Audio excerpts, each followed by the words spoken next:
Now that we've built the structure of the page that lists the articles, we're now going to look at the sort buttons. The sort buttons can be found on the UI Objects panel, here in the data area. We can use them whenever we want and can add them to a page. So to define these sort buttons, all you have to do is select the button, come here to the data panel, and here in the sort buttons section, you'll need to select a target. We want to order this flex item called eGrid.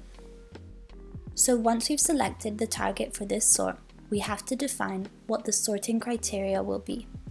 So the criteria we're going to select for this example is date. The attribute that will be used is this field from the collection here. Now we need to define what the sort direction is going to be.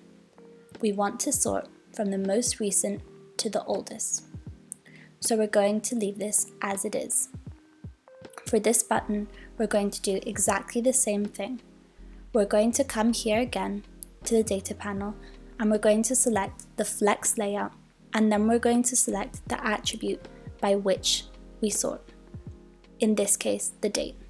And now we're going to select the sort direction, which will be ascending. So now we want to sort by oldest to newest. And that's how easy it is to define your sort buttons.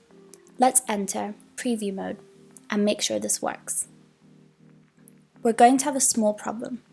Since these first 3 items here don't have a date, we're only going to be able to see the sort function working for these 2 entries here. So let's focus on these. Let's sort. Okay, as we can see, it's working from most recent to oldest. And now let's select the opposite. Okay, and that's how easy it is to define your sort buttons.